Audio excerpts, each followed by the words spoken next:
This is the Morning Drive Podcast from Double T 97.3, presented by Cantex Roofing and Construction. I'm Mike Hebert, owner of Cantex Roofing and Construction. Every day is game day, and we'll get it right when it comes to your roofing, construction, windows, and mirrors. Call Cantex Roofing and Construction today. Together, we are one serving you.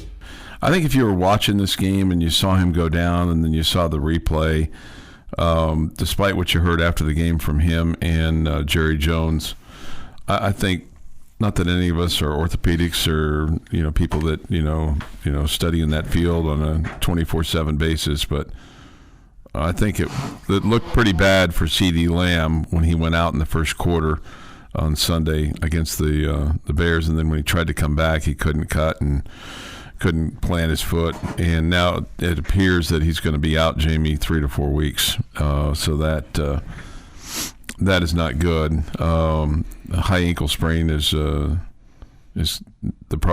diagnosis. So, and for him to be back for Green Bay, I think is highly unlikely at this time. Yeah, those are hard to judge because sometimes you look at them and you don't think that they look that bad, and they are really bad, and sometimes they look horrendous, and the guy's back in there in 2 plays. So, yeah, it definitely looked like it was rough on Sunday. So I'm not shocked that he's going to be out a while, but again, hard to judge. I think he's done running out of the backfield. I think that this is the dumbest take ever. Okay, people complaining about, why would we be using him as a running back? I mean, how many times? Right. Well, what about all those times we say, hey, get the ball in a playmaker's hands. Sure. Find different ways to put the ball in the hands of your best player. We're sports fans. I mean, it's not like he's lining up back there and taking 25 handoffs. He took one play from in the backfield. It didn't work. It's the dumbest sports take. I'm so disappointed in Cowboy fans. I mean, this just shows how stupid our coaching staff is. I mean, it could have happened 50 yards down the field on a bomb. It could have. You're right. This is such a dumb take. It's football. Guys are going to get hurt. Yeah, just the way it is. You don't ever want any of your wide receivers to run an end around or anything? I like the end around. None of that, right? Jet sweep, None of mixing things up and putting him in the backfield. Jailbreak, none of that. Only throw him the ball if nobody's near him. Because we don't want to get him hurt. Over the top, vertical, scoring from afar. I cannot believe how many Cowboy fans have said that over the last 2 days and how dumb I think that take is. I'm not one of them. Okay. Again, if you're handing the ball to CeeDee Lamb 8 times to run him up the middle between the tackles, yes, you're dumb. Yes, you're dumb. Yes. But that's not what we were doing. But getting the ball to CeeDee Lamb in space and thinking he could make a play and make something happen, that's what good coaches do. Mm-hmm. And guess what happens? Sometimes players get hurt because it's a violent sport. Mm-hmm. It really has nothing to do with him lining up as a running back. Mm-hmm. No, you're exactly right. I just was asking the question, but you answered it very well. I mean, come on, people. You answered it very well. It's football. Yeah. You want your best players to have touches all over the field. If it weren't for the fact that I'm not sure how fast Brandon Aubrey would be, I would give him the football to try to go score, okay? You want to keep his feet pretty healthy as you can. Again, he could get hit on a blocked kick and break his leg.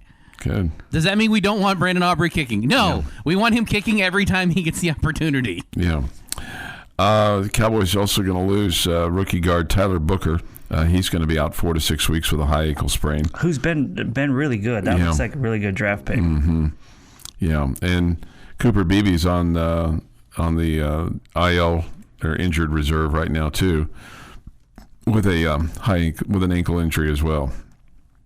So that's not good. That's not good at all, especially when you're going to take on. It'll be fine. It's not like we're taking on the Green Bay Packers or anything this week. Right. You think Micah Parsons? You think it's like hanging a piece of fresh meat in front of him and going, "Here you go, boy, go for it." I think he'll be fired up.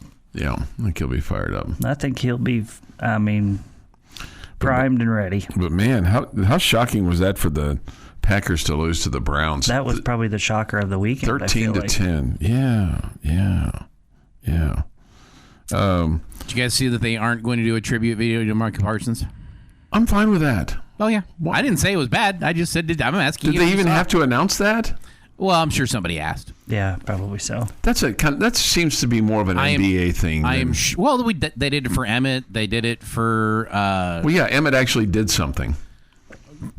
So, Defensive Player of the Year or something for the Cowboys. I understand that, but I mean... Emmett was the all-time rushing leader, and he led them to 3 Super Bowls, or was part of 3 Super Bowls. When Tony Romo came back as a broadcaster, they did it for him, and the first time he was in Cowboy Stadium. Is Micah Parsons going to go down as all-time great Cowboy?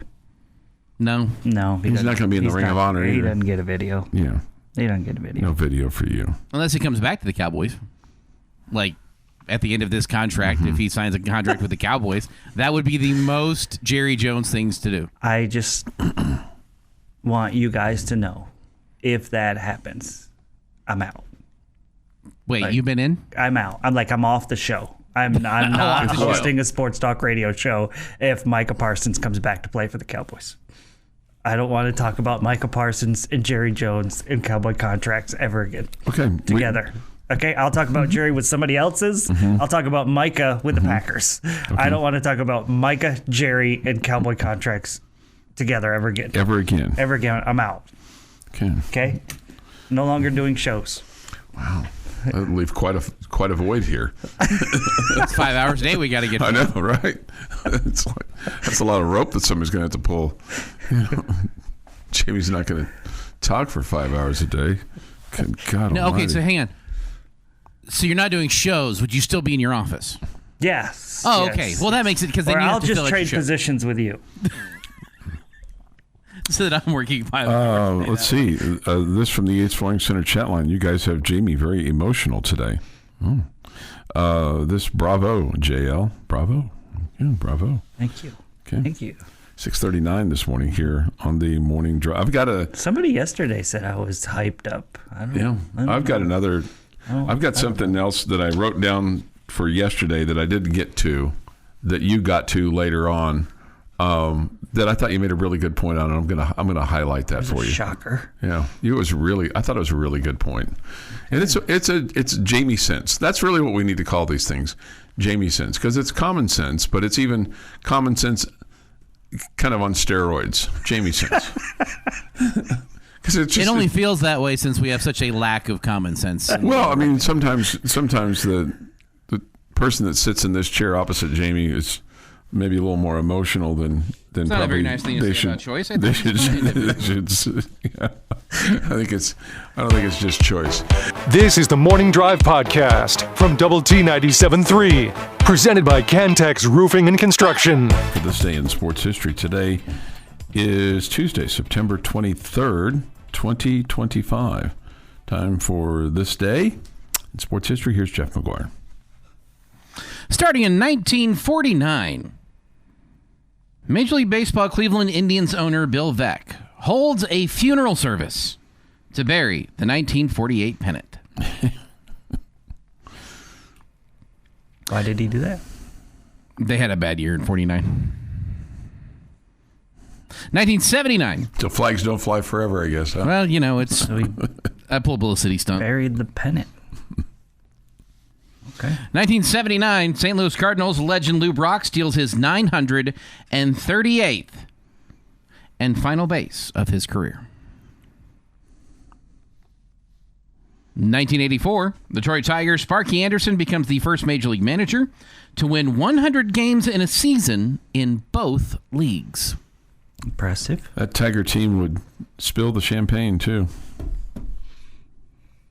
2018, Alan Bowman threw for 397 yards and 2 touchdowns, and Texas Tech ended a 9-game losing streak to Oklahoma State with a 41-17 victory over the number 15 Cowboys. Wow. 9-game losing streak. What year, Jeff? 18. And 39-year-old New Orleans Saints quarterback Drew Brees throws a 17-yard pass to Michael Thomas to become the NFL career passing leader, breaking Brett Favre's record of 6,300 completions. Saints beat the Falcons 43-37. It is National Snack Stick Day. Snack stick. I think this is like if you're talking like a beef, like the beef jerky sticks or like cheese sticks or, something along those lines you would be a snack. Those sticks that are really thin and really hard to get open when you get them at the gas station. Yes. Yeah. If I asked Jamie who had the best changeup he's seen wearing a Red Raider uniform. Well, according to Jacob Patterson, Stephen Gingery had the Lord's changeup. Well, he is turning 28 today. All right. Happy birthday, Callie. Joan Jett, 68. Bonnie Hunt, 65. Scott Baio, 66. And Carlos Correa is 32. I'm really tired of Joan Jett songs. I mean, we play so many of them. She's one of those when that comes on the radio, I'm kind of out. I mean, just I don't know, for whatever reason. Chuck just doesn't love I Love Rock and Roll. No, I do. You? I just I don't know, for whatever, it just feels like it gets played over and over and over and over again. I mean, we play it every break here. No, we're going to hear some Joan Jett today. Sounds like that's a problem with your favorite radio station. Not with the song itself. Yeah, like I said, I mean, just feel like that she's overplayed sometimes. Okay. Surprised she's not coming to the fair. She's been here lots of times. Okay. So playing the same song too much is annoying to you, but like certain terms being used too much, like say, for example, Victory Monday is not annoying to you. It's probably annoying to others. I know that I can be annoying. I know that. 1948, gentlemen. Yeah, the Indians won the pennant. 1848? Oh, I thought you said 1948. 1848. Okay. German astronomer Jonathan Gottfried Galle discovers the planet Neptune. It had been theorized earlier with the gravitational disturbances that were observed when the information was shared with our guy, able to track its movement across the stars, guaranteeing that it was a planet. Almost makes you wonder that those guys just look up at a star and go, oh, that's a new planet, Neptune. Well, they had a really big telescope and saw something moving against the background of space. Yes, that's how planets are found. And that's the State Sports History. State and Sports History, 6:50 this morning here on the Morning Drive. I saw this yesterday, and I felt like it is so Deion of him. Deion Sanders says everyone, including himself, is spelling his name wrong. Apparently, on his birth certificate, it is spelled D-I-O-N, Deion. But apparently, when he was a kid, he listened to the song over and over and over, Old MacDonald Had a Farm, E-I-E-I-O. So he spelled his name Deion, E-I-O-N, after the Old MacDonald Farm song. His birth certificate spells it out as Deion. Apparently, and this will come as no surprise to anyone, he's had trouble at airports because his driver's license shows the correct legal spelling of his name. And so there have been times when he's been sent back to the counter or had to pull out credit cards, blah, blah, blah.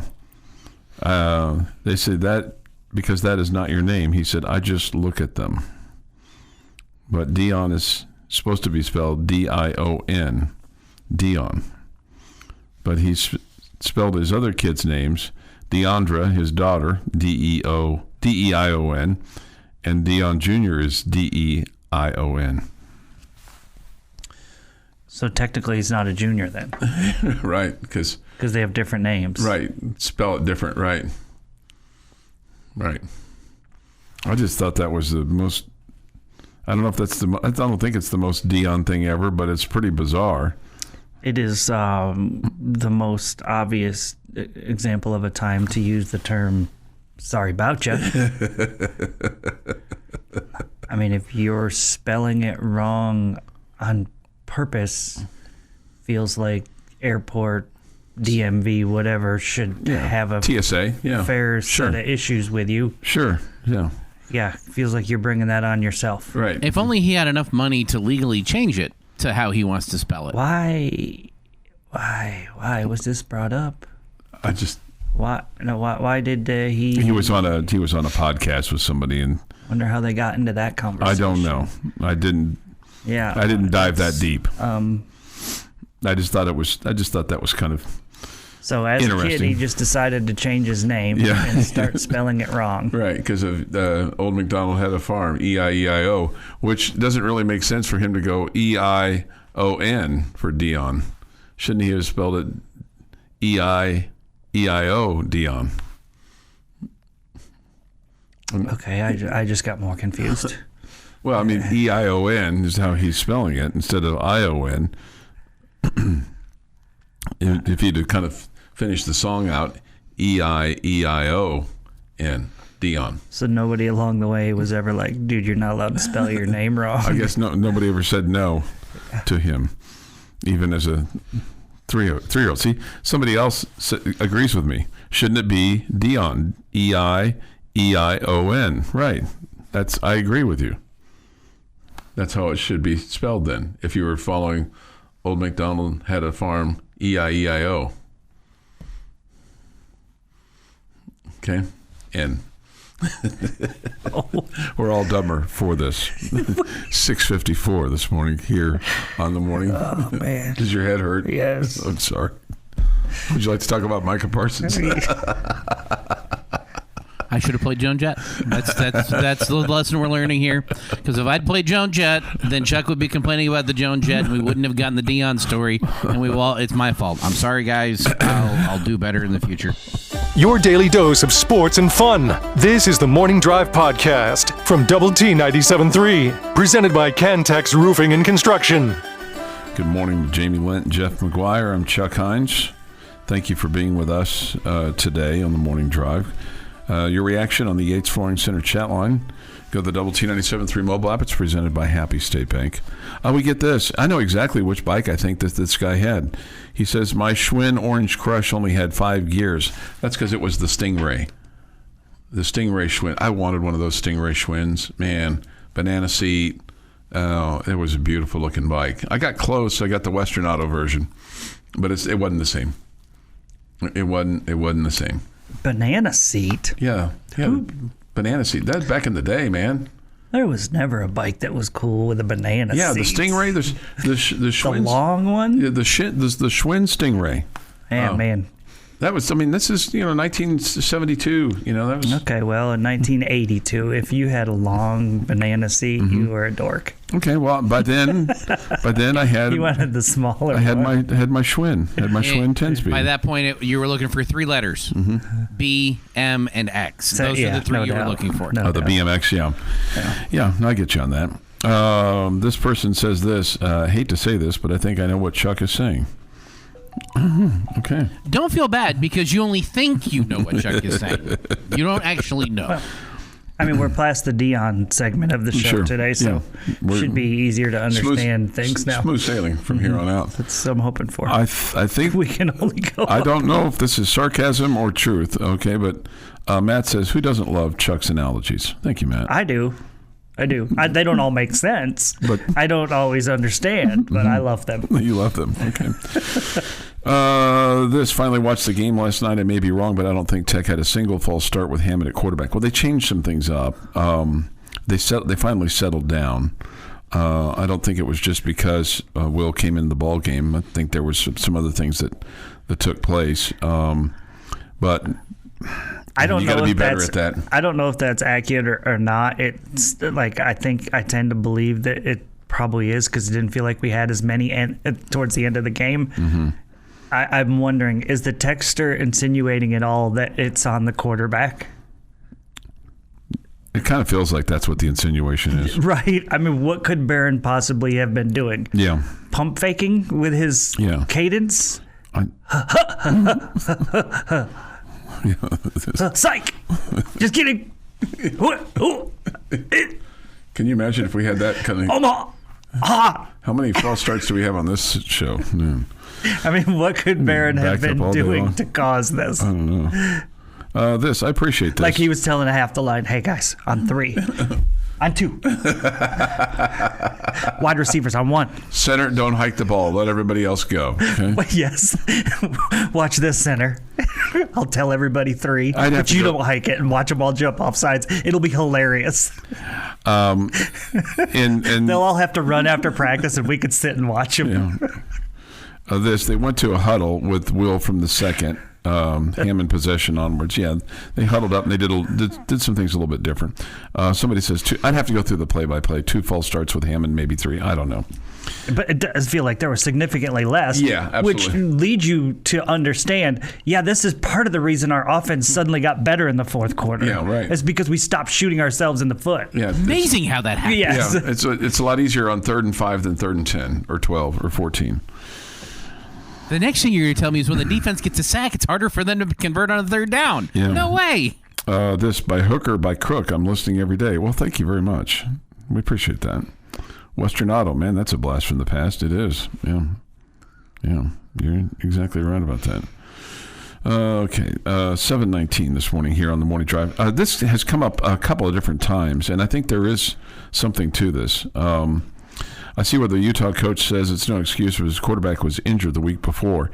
He wasn't placed on the injured list, but make no mistake, that's not an excuse.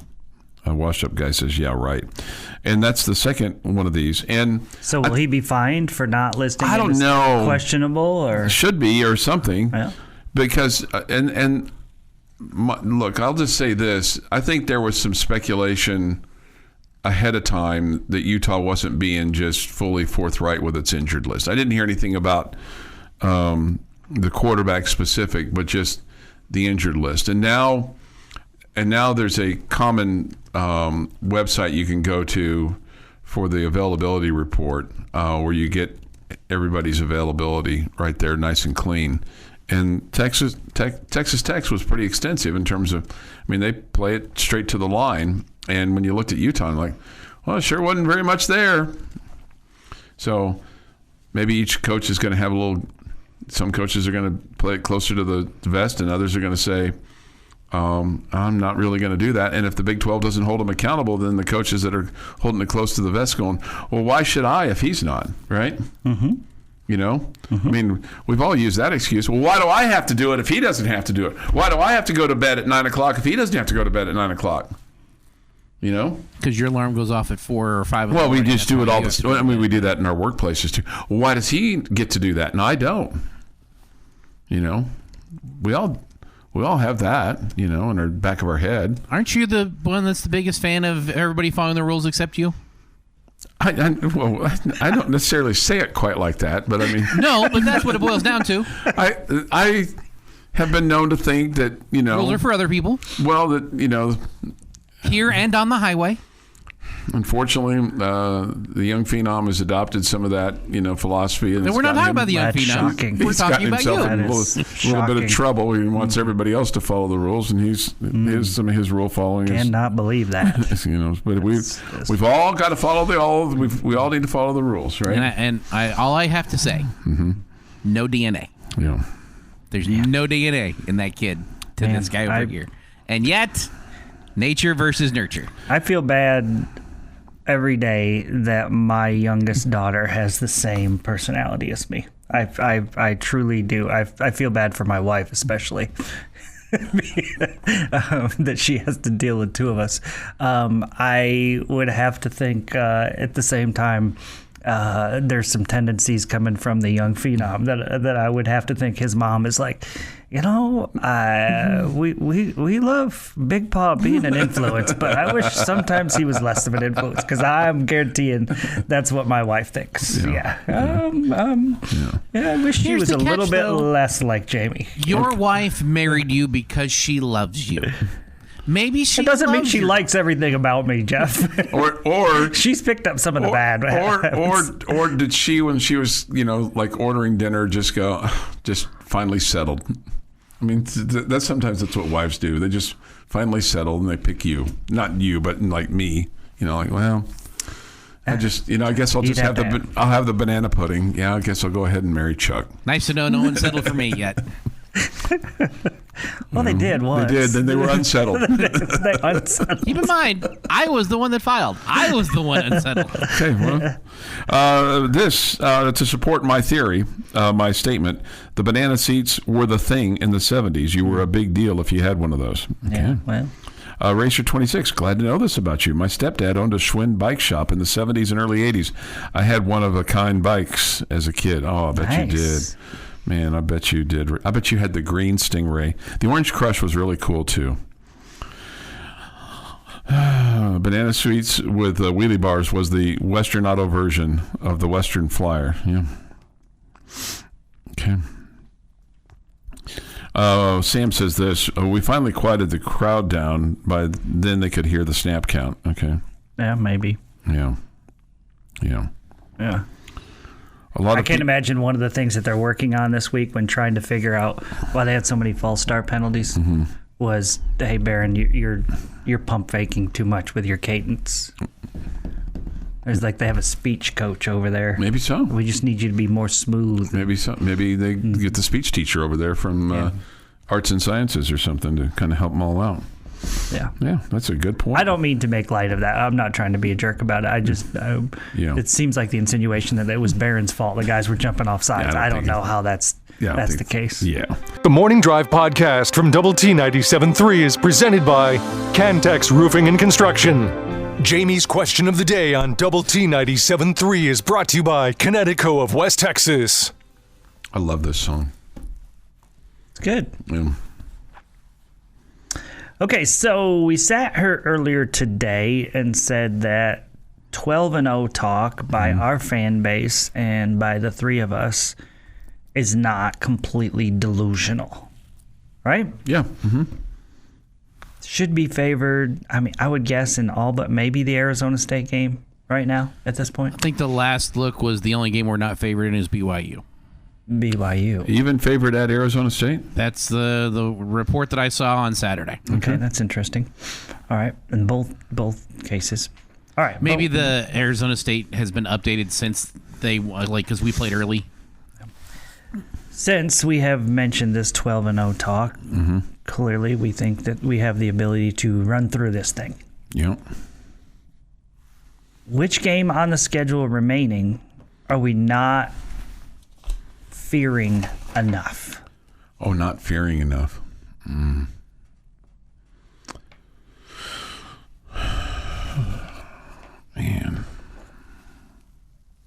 Not fearing enough. You know, the two that are in my head are two road games against teams that just have not looked very good.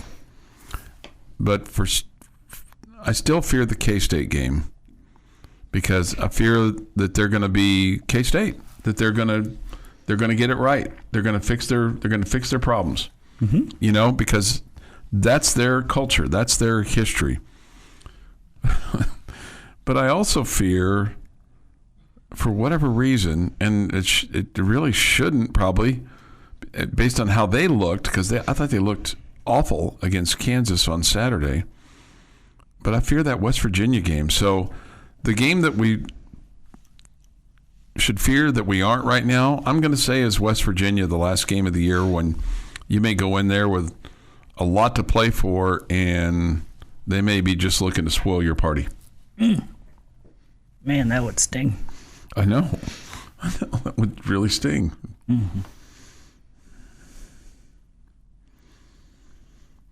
Can't believe I'm about to say this. I can't believe these words are about to come out of my mouth. Oh, my God. I'm with you, Jeff. Houston? Oh. And only because they are an improved team. But they were really bad. You haven't always been great coming off the bye. Didn't we lose after the bye last year? Wasn't that the Baylor game? Yep. After a big win, feeling pretty good about yourself. For 2 weeks? For 2 weeks. Yep. Lots of pat on the back. You got radio hosts talking about you being 12-0. 11-0. It was 11. No. I'm talking about right now. Oh, right now. The Okay. three of us are sitting around saying you could go 12-0. Okay. I think on our schedule is a classic trap game. I'm anxious to hear this. And I think it's a good team. Okay. I don't think they're one of the elites in the Big 12. Okay. But I think it's a really good team, and because their offense is really good and their quarterback has the potential to be really good on any given day, he also has the potential to be really bad. Mm-hmm. I think the game that we're not worried about enough is Kansas at home. You've said that. Classic trap of looking ahead to Arizona State. Okay, if you win the game at Houston, you've now won those 2 road games to start Big 12 play. Oh, man, we can get to 12-0 if we get past Arizona State. That's what we're going to be talking about, okay? We're not going to be talking about Kansas enough. That's a really good offense, a really good quarterback who's inconsistent, and I wouldn't be shocked if the Red Raiders won that game by 30. I wouldn't be shocked if they lost a close game. If that Kansas offense is clicking, I think they can do some things. I like our defense against them, don't get me wrong, but I think about us back in the day when we were, such an offensive dominant team, and on any given day that we could do some good things. So I think Kansas is a good team. I don't think that they're a fraud. And so do I think they're one of the top 3 or 4? No, but I think they're probably top 6. And good enough to upset somebody that's better than them if their offense has a really good day. I think you influenced my decision to go with Houston because I was debating between Houston or Kansas. And I'm like, no, I've heard somebody talk about how he's a little worried about Kansas before. So maybe that we're freeing them enough. Yeah. And that's why I went with Houston. So yeah, you made me give Houston praise. For some reason, I look at the BYU game and I feel like we're going to be so dialed in for that one. I worry that we're not for Kansas because we're thinking about Arizona State. We're thinking about that game, big game coming up on the road the next week. Okay. So that's the one I think that we're not fearing enough. Okay. I don't fear the Houston game. I think you'll be focused and ready to go. I truly don't fear the Kansas game because I just don't think their defense is good enough. It's not great, no question. And I think, and while they've got an electric quarterback, and he can fling it, there's no doubt about it. He's going to be a much better version of the quarterback than what you faced with Utah I would agree. This past weekend. Yeah, I mean he's fast, and he's got an arm on him, but I think he's better at every aspect of the game than the guy we saw this week. Yeah. This past weekend. I mean, that all the experts elevated way ahead of Jalen Daniels. Yeah, he kind of makes him look pedestrian, to be quite honest with you. Well, he's got a much stronger arm. Yeah, and he's quick. And I think he's faster. He's faster. Don't get me wrong. I don't think Kansas is the elite of the elite. No, in the Big 12. I understand. I'm not trying to say that. I understand what you're saying. You're saying. I don't think we could answer Arizona State or BYU for this question. Because I think that we are looking at those two and say those are the toughest two remaining, right? Yes. So we are fearing those two enough. Absolutely. Okay? Yeah. And Kansas State almost falls into that category just because we've struggled so much with them. But I think we've all gained confidence with the way they've started their year and the way you've started your year. Absolutely. So to me, it had to be somebody that, we weren't really talking about. And like West Virginia was a good answer. I don't think anybody's fearing Oklahoma State, and I think for good reason. Your daily dose of sports and fun. This is the Morning Drive Podcast from Double T 97.3, presented by Cantex Roofing and Construction. That we call the Morning Drive on Lubbock Sports Station, Double T 97.3. We come to you, Jamie, Jeff, and I, from the First United Bank studio here in downtown Lubbock. Thoughts, comments, Yates Flooring Center chat line. Go to doublet973.com for that of the mobile app. The Visual Edge IT hotline, it's open as well at 806-771-0973.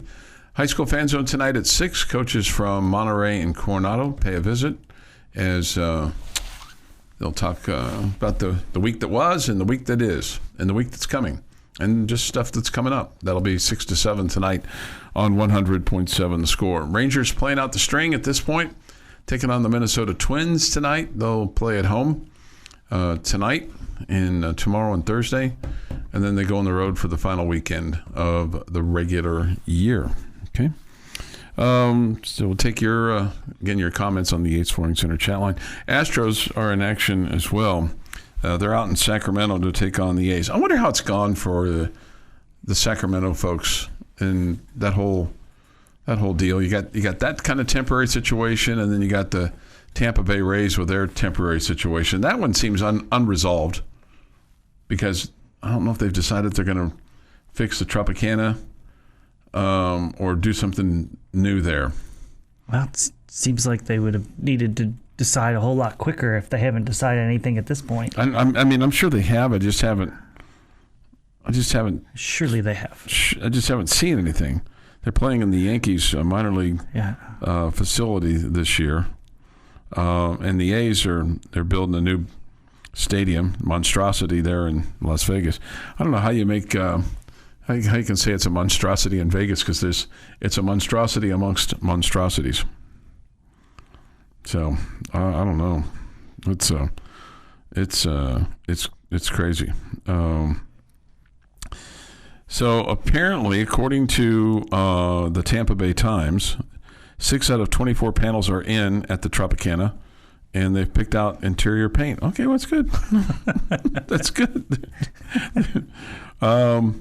Hey, man, that's important. When you're doing interior decorating, getting that paint right, because that brings the whole room together. It says this: all Trop repairs remain on schedule to be completed in time for opening day 2026. Good news. So it sounds like they've made a decision. Sounds like they've made a decision. They're fixing that thing up because they had thought about, well, do we do this or do we do something different or do we move? Because they had talked about moving out of there as well. Total costs for next year are around $60 million. Okay, so that's that.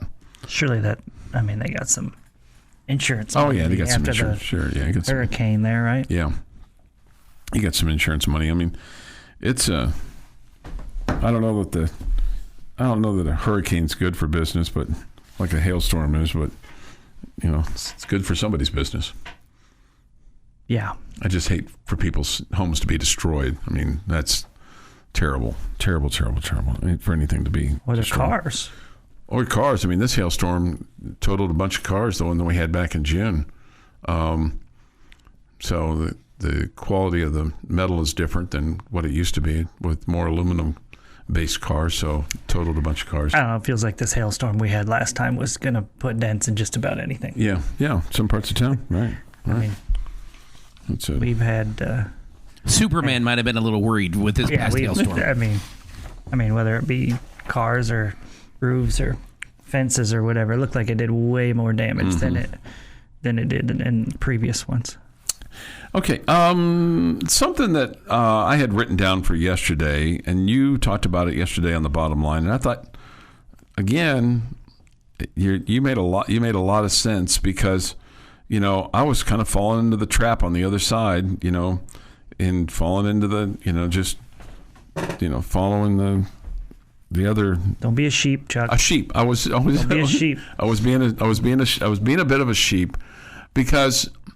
And the reason I'm tired of being a sheep on this narrative is I feel like it's been done by other schools at other levels and other sports, and nobody really ever talked about it. But now just because it's Texas Tech, everybody wants to talk about how much money you paid your softball pitcher or how much money you paid for your football roster. And I thought you made a great point yesterday with regard to, hey, that's just going to talk about it all you want. That's just going to make more people want to come here. I mean, it's promoting what you're doing. You're taking care of your athletes at a high level financially. If you want to, first off, I don't think Red Raider fans should be angry of the narrative that money is helping you win, because it's true. Yeah, right. Okay, it's true. Just like it helped other schools in the past when it wasn't discussed. Absolutely. No question. Because it's true, okay? But what it's doing is promoting how well you're taking care of your athletes. And for those sports that are getting these big NIL payouts, it's just helping you, okay? It's just promoting the fact that, hey, they're taking care of their athletes there at a high level. At least for football and men's basketball. At a high level. So, and softball. Yeah, and softball. So, I don't think the narrative is a negative one. Now, if people, this whole bought, not built thing, I think the truth is probably somewhere in the middle of that. Okay? Because I think Joey McGuire and his staff are doing a great job building these guys, or putting this roster together, and creating the right chemistry, creating the right atmosphere around the program, and all getting everybody to buy in and all that good stuff. All of that is a factor, and I think those guys are guys that that players enjoy playing for, and that factors in. And obviously the facilities, again, money. The facilities are phenomenal, and that's helping you, which is no different than anybody else's great facilities over the years, right? No. That everybody's had these awesome facilities. All of that is totally. Again, the coaching staff has done a great job with that. But again, it also helps doing that when you have great players. Sure. That financially it helped to get them here. And I think the other thing too is that, I mean, plenty of teams, whether professional or college or whatever, have tried to, quote, buy, their way to success. And you still have to have the culture. You still have to put the game plan together. You still have to get to have people on the same page. I mean, and you pointed this out a couple of years ago. Nobody really said that about the Texas Rangers, who did an awful lot with their checkbook to get themselves to a World Series. Everybody knows only the Yankees do that, Chuck. They're the only team. And Dodgers. No, only the Yankees. Yeah, the Yankees. Only the Yankees. Yankees get blamed for that ones. more than any other team. Yeah. No question. This has been the Morning Drive Podcast, presented by Cantex Roofing and Construction. Check out our library of Double T 97.3 podcasts at doublet97.3.com.